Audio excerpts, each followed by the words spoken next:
안녕하십니까. 오늘은 발해 태수 공수 이야기를 할까 합니다.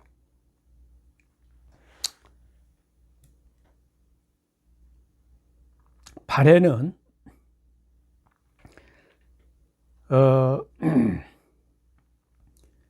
지금 발해 옆에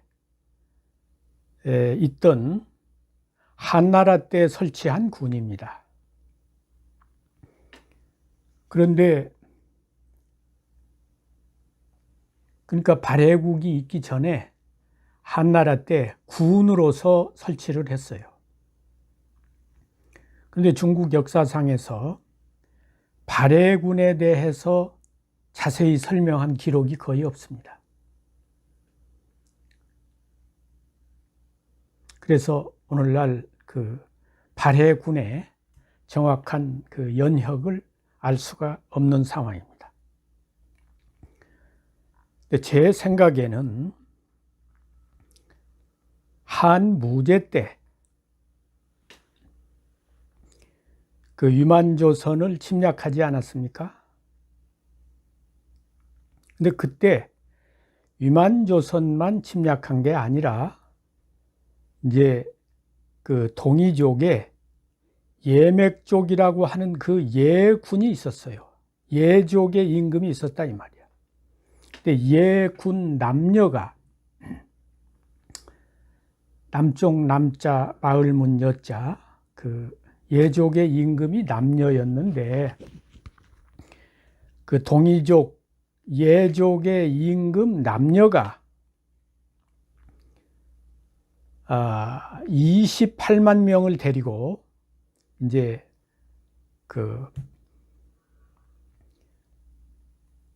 중국 무제 한나라에 가서 항복을 해 가지고 그때 창해군을 설치했다고 하는 기록이 한무제 본기에 나옵니다. 그러니까 이 무제란 사람이 유만조선만 이 침략한 게 아니라 그 동이족, 우리 민족의 예맥족의 예족의 그 임금 남녀까지 이제 그때 아마 무슨 뭐 그냥 괜히 거기 가서 항복을 했겠습니까? 유인을 했겠죠. 뭐 군을 설치해서 뒤를 보장하겠다든지 이렇게 유인을 하니까 아마 순진한 그 동이족 예족 임금 남녀가 이제 거기에 가서 귀속이 된 것 같은데, 어쨌든 이 한무제 유철이란 사람이 우리 그 예맥족을 망가뜨리고 고조선을 망가뜨린 장본인입니다. 근데 그때 또 창해군을 설치했으면 거기 안에 지금 28만 명이 우리 고조선 민족이 같이 가서 거기에서 지금 군민으로 생활했던 거 아니겠어요? 그럼 그거를 계속 가야 되는데 3년 만에 그걸 폐지해 버렸단 말이죠. 그런데 이제 이 발해군이라고 하는 것은 이제 한나라 선제 때, 베풀선자 임금제자, 선제는 한무제 다음에 한소제, 소제 다음에 선제입니다.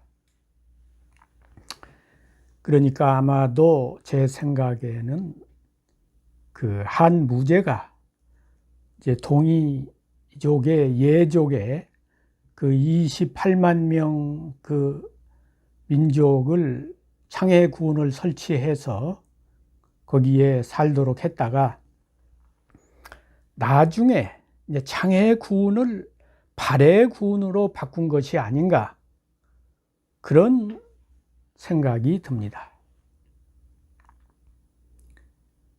그러다가 이제 또 얼마 안 가서 아예 발해군 자체를 없애버렸어요.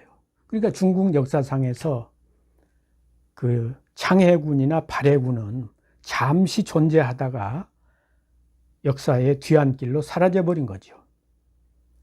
그 고조선을 유만조선을 침략해 가지고 멸망시킨 다음에도 그 이제 한무제가 무력으로는 굴복을 못 시키니까 나중에 간첩을 들여보내 가지고 자중질환을 일으켜서 내부에서 이제 와서 이 항복을 하고 내부에서 혼란이 일어나 가지고 무너지게 만들었잖아요.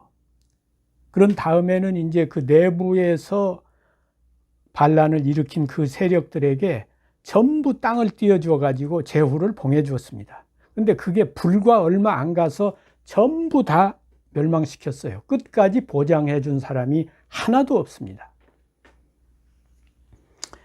그러니까 이 한무제 유철 같은 사람은 우리 민족의 입장에서 본다면 일본의 이등박문희와 같은 사람이죠. 그에 못지않게 우리 민족에 해악을 끼친 사람이죠. 근데 우리는 지금 이등박문은 욕하면서 한무제 당태종은 영웅시하고 있잖아요. 조선조의 그런 역사관을 가졌기 때문에 조선조가 망한 겁니다. 근데 지금 대한민국 교과서에서 그런 사대주의 사관, 또 일본의 식민 사관을 그대로 가르치고 있으니까 지금 오늘날 대한민국이 이 혼란의 와중에서 벗어나질 못하고 있는 거예요. 하여튼 오늘은 그 발해군의 태수 공수 이야기를 하려고 하기 때문에 한무제 이야기는 나중에 또 드리도록 하고, 그러니까 이제 이 어쨌든 발해 부근에 지금 하북성을 중심으로 한 그 지역에 고조선 시대에 28만 명이 고조선 유민이 거기에 갔으니까 지금 뭐 북경과 하북성 일대에는 고조선의 자손들이라고 많은 사람들이 고조선 유민의 자손들이라고 볼 수가 있는 거죠. 그때 당시에 28만 명이라고 하는 것은 엄청난 숫자입니다. 그런데 이제 이 한 선제 때 이르러 가지고, 그러니까 무제, 소제, 선제, 그러니까 이제 그 한 소제는 서기전 73년부터 서기전 49년 동안 제위했단 말이죠. 한 무제는 서기전 140년부터 서기전 87년까지 제위했습니다. 그러니까 어쨌든 한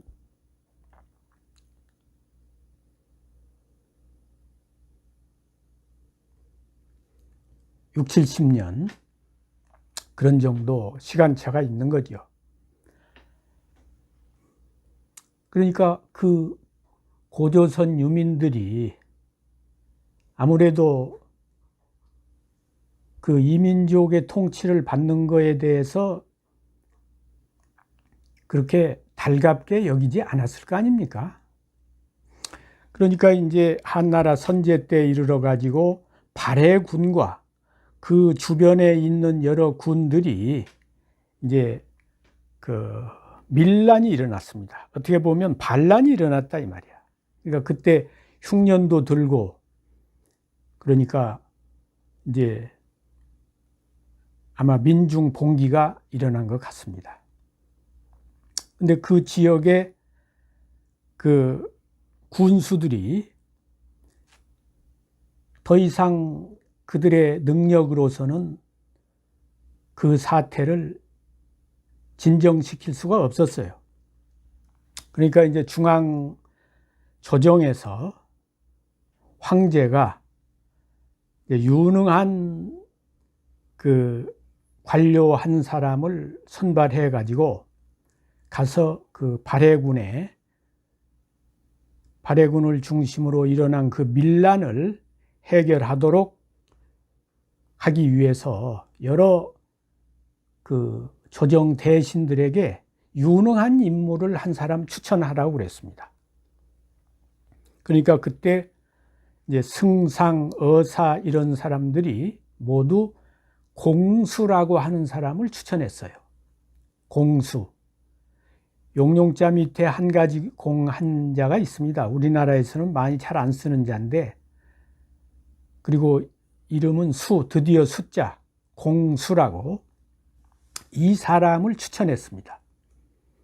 그러니까 이제 추천을 받아가지고 황제가 공수를 발해군의 군수로 새로 임명을 했습니다. 근데 그 당시에 공수의 나이가 이미 70세가 된 노인이었어요. 지금도 70세면 노인입니다만 그때는 인간 70 고래희라 해서 70 노인이라 하면 아주 극노인에 해당했지요. 어쨌든 상당히 유능한 인물이었던 모양입니다. 그러니까 승상, 어사를 비롯한 조정의 대신들이 모두 다 공수를 추천했던 거죠. 이제 임명장을 주기 위해서 이제 한 선제가 공수를 불렀단 말이지. 그런데 이제 공수가 이제 나이도 늙어서 물론 그렇겠지만 키도 아주 작고 몸집도 왜소하고 얼굴도 뭐 아주 장군처럼 아주 틀이 그럴듯한 게 아니라 아주 너무나 평범하게 생겼다 이 말이야. 그래서 자기가 듣던 바하고는 너무나 차이가 있는 거예요. 그래서 이제 마음속으로 자연히 좀 경시하는 그런 마음을 갖게 됐단 말이지. 그래서 이제 물었습니다. 지금 여러 사람의 추천에 의해서 당신을 발해군 군수로 새로 임명을 해서 그곳에 가서 사태를 수습하도록 하려고 하는데 어떤 방법을 가지고 지금 발해군에 그 밀란이 일어난 그 혼란 상태를 수습하려고 하느냐, 그렇게 물었습니다. 그러니까 공수가 거기에 대해서 답을 하기를, 폐하, 발해군은 저 큰 바다에 가까이 있고 서울과는 멀리 떨어져 있어서 성인의 교화를 제대로 받질 못했습니다. 그리고 그곳에 백성들이 흉년이 들어서 기한에 지금 그 굶주림과 추위에 시달리고 있는데 그 지역의 관리라고 하는 사람들이 그들을 잘 어루만져 가지고 그들의 입장에서 백성들을 보살피지 안 왔기 때문에 그래서 폐하의 그 사랑스러운 백성들이 지금 강도로 변해 있는 것입니다. 제가 생각하기에는 저들은 단지 폐하의 어린 아이들, 그러니까 아들, 손자 같은 그런 사람들인데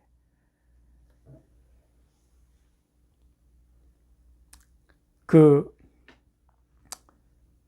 병기를 가지고 무기를 가지고 물속에서 장난치고 노는 그런 순진한 어린 아이와 같은 사람들입니다. 그러니까 좋게 염려할 것이 없습니다. 단지 지금 폐하께서 저에게 거기에 가서 저들하고 싸워서 이기라고 명령하는 것인지 아니면 저들을 가서 사랑으로 어루만지라고 명령하는 것인지 그 점을 분명히 해 주시면 좋겠습니다. 이렇게 답을 했습니다. 황제가 그 말을 듣고 그 말을 들어보니까 보통 사람이 아니잖아요. 거기서 태도를 바꾸면서 아주 점잖게 다시 물었습니다. 짐이 이 훌륭한 어진 신하를 선발해서 등용하는 것은 당연히 가서 백성하고 싸워서 이기라는 게 아니라 백성을 가서 사랑으로 어루만져 주기를 희망을 하고 있다. 이렇게 말을 했습니다. 그러니까 공수가 다시 그렇다면 제가 황제께 청이 있습니다. 요구가 있습니다.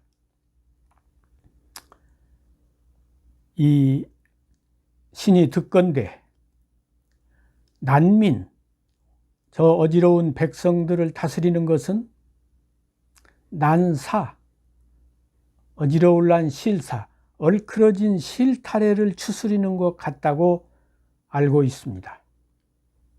그러니까 얼크러진 실타래를 급하게 추스리려고 하면 더 얽히죠.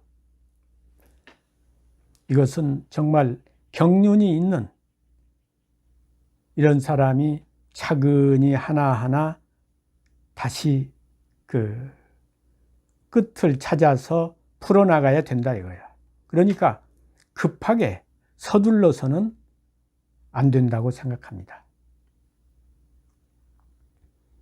저는 승상이나 의사가 그 조정에 그 기존의 법 조문이라든지 어떤 그런 규정을 가지고 그걸 가지고 저에게 그거 제약을 하지 말고 저 사태를 수습할 수 있는 전권을 저에게 주신다면 제가 가서 한번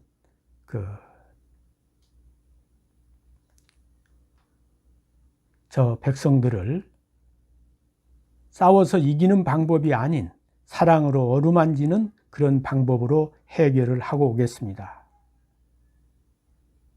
그렇게 허락을 해 주시겠습니까? 황제가 알았다고 그렇게 하라고 허락을 했습니다.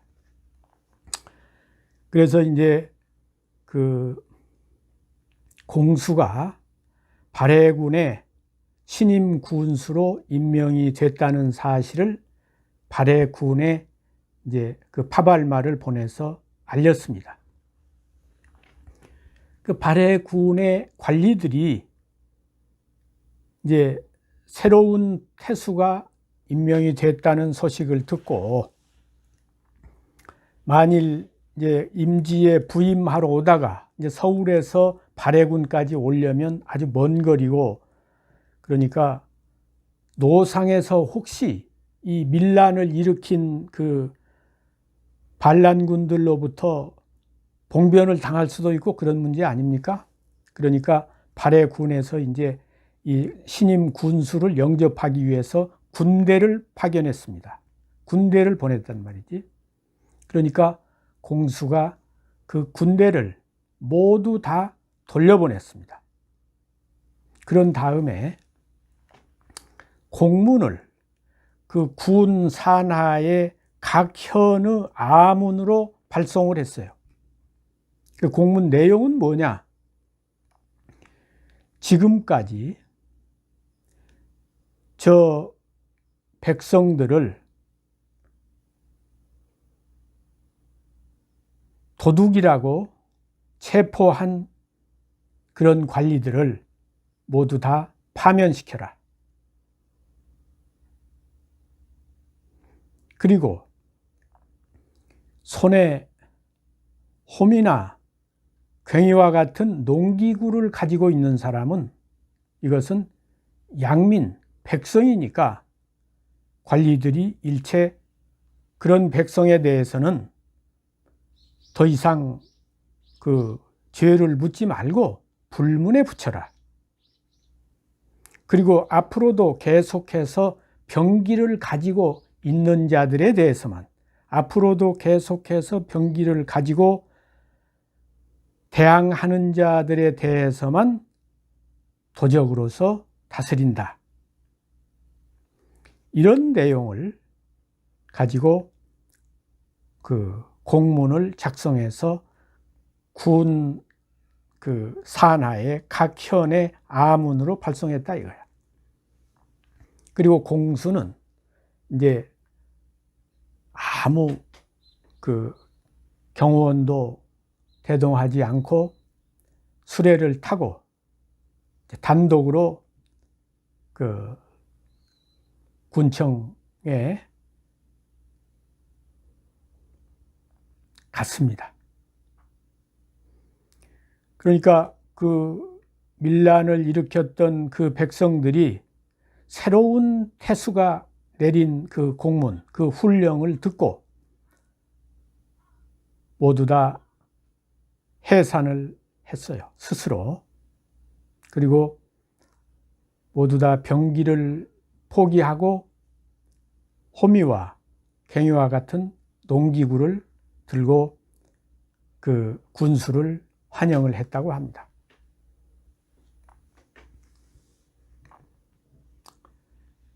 그러니까 공수는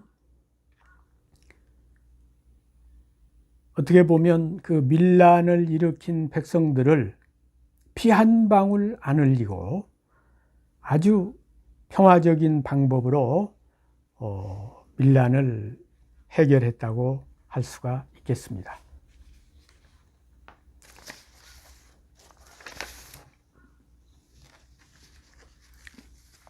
이 발해 군수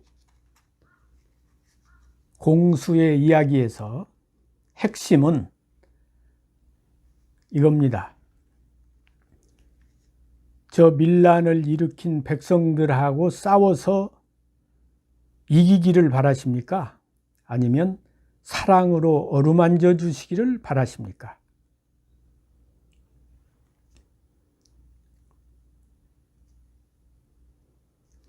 그런데 이 두 가지 방법 중에 무력을 가지고 가서 진압하는 것은 아주 간단한 방법입니다. 그러나 그 후유증이 크지요. 사랑으로 어루만진다고 하는 것은 이제 사실은 그 시간이 필요하고, 그때 이제 이렇게 순수하게 여러 백성들이 농기구를 버리고 병기를 버리고 농기구를 다시 손에 쥐었지만 그들을 다시 안무하기까지는 상당한 시간이 필요했을 겁니다.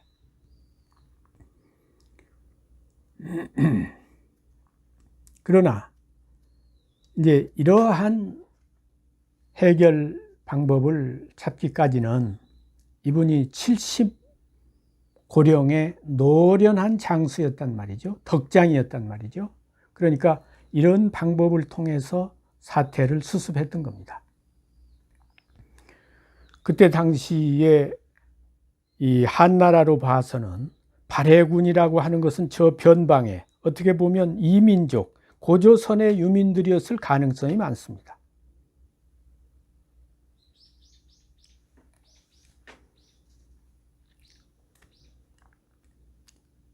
그런데 그 이민족들을 무력을 끌고 가서 진압하지 않고 힘으로 해결하지 않고 평화적으로 이렇게 해결했다고 하는 것은 아주 중요한 의미가 있다고 하겠습니다. 우리가 오늘날 여기서 얻어야 될 지혜가 있다고 생각합니다. 지금 이 한국은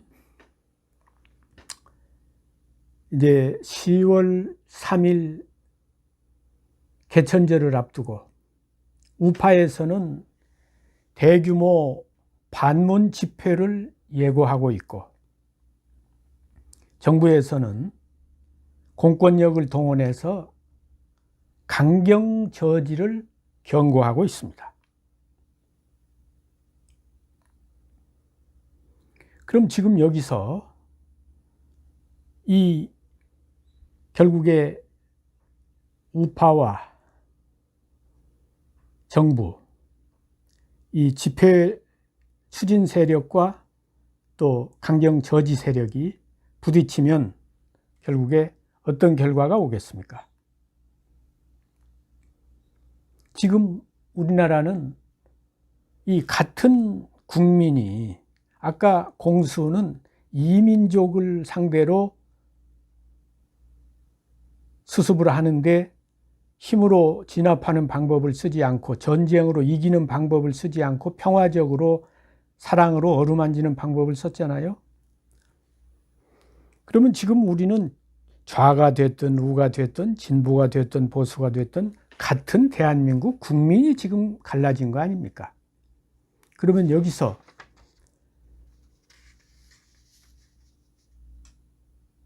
이 강경 저지 방법을 통해서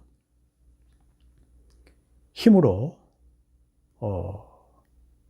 이것을 해결하려고 한다든지, 그들을 상대로, 그들이 결국에는 대한민국 국민인데 그들을 상대로 싸워서 이기려고 한다든지, 이런 생각을 가지고 이 사태를 해결하려고 해서는 안 된다고 봅니다.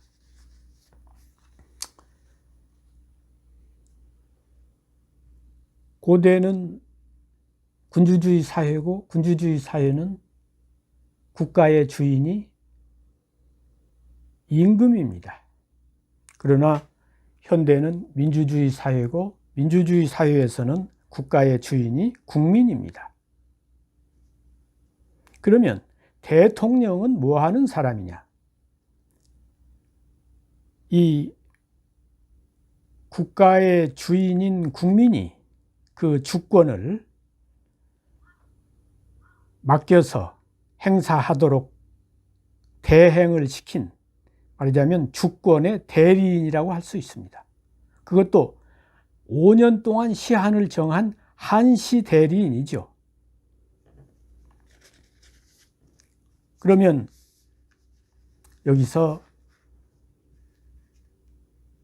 군주주의 사회에서 발해태수는 이민족을 상대로 싸워서 이기는 방법을 선택하지 않고 사랑으로 어루만지는 방법을 선택했는데, 지금 민주국가에서 싸워서 이기는 방법으로 문제를 해결하려고 하면 되겠습니까?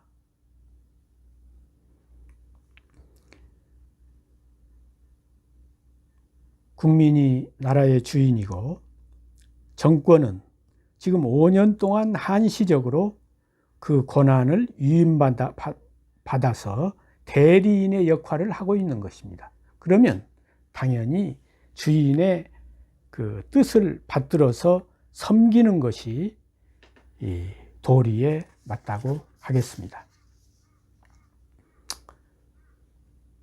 이 나라가 어떻게 지켜온 나라입니까? 그야말로 우리 조상들이 눈물겨운 피와 땀으로 5,000년을 지켜온 나라입니다.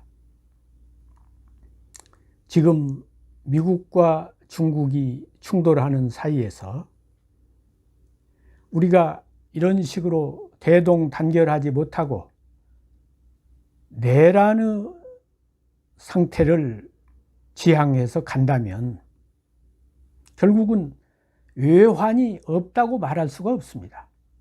지난날 병자호란이나 임진왜란과 같은 그런 외란이 없다고 말할 수가 없어요. 내후 외환이 겹칠 때 나라가 망하는 것입니다.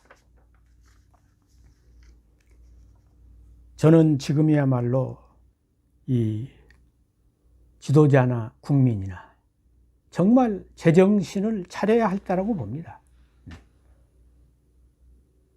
국혼을 다시 일으켜 세워야 할 때라고 생각을 합니다. 그러면 이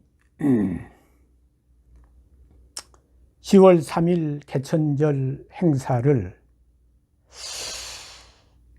이게 원천적으로 봉쇄를 하자니 또 강압적인 그런 강제 수단이 동원될 수밖에 없고, 또 그것을 그냥 그대로 방치하자니 코로나의 유행이라든지 이런 또 우려가 수반이 됩니다.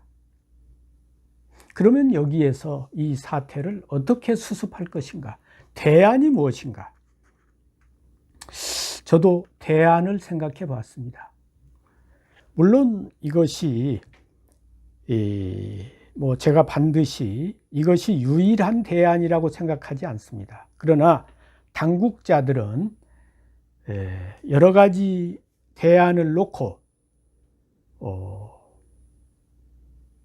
저의 이 해결 방안도 하나의 참고 사항으로 해 주시기를 바라는 뜻에서 말씀을 드립니다.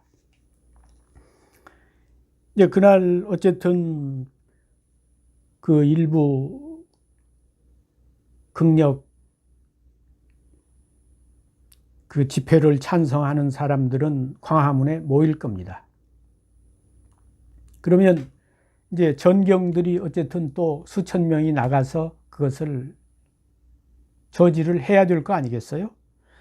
그렇게 해가지고 양측 세력이 대결하기보다는, 그러니까 전경들이 그것을 못하게 저지할 것이 아니라 오히려 마스크라든지 세정제라든지 이런 걸 준비해 가지고 마스크를 준비하지 않고 그 모임에 참석하는 사람들에게는 마스크를 나누어주고, 또 세정제를 필요로 하는 사람에게는 세정제를 가지고 손을 씻도록 하고, 또 그 모임을 가질 때에도 거리 두기를 지키도록 전경들이 나서서 그것을 도와준단 말이죠. 그러니까 그 행사를 코로나도 방지하고, 또 저들의 요구도 어느 정도 표현을 할 수 있고, 이 두 가지가 다 서로 가능하도록, 그러니까 서로가 상생하도록, 이런 차원에서 해결 방법을 찾는 것이 어떨까 생각합니다. 그러니까 무력으로 강압적으로 원천 봉쇄냐, 아니면 그 모임에 참석한 국민들이 법과 질서 안에서 그 모임을 갖도록 오히려 정부에서 도와주어서 이 코로나도 걸리지 않고, 또 그들의 우파의 요구도 어느 정도 표출하는 이런 식으로 대안을 마련해 보는 것이 어떤가 하는 그런 생각을 이 발해태수 공수의 밀란을 수습한 방법론에서 지혜를 한번 찾아보면 어떤가 하는 생각을 해봤습니다. 감사합니다.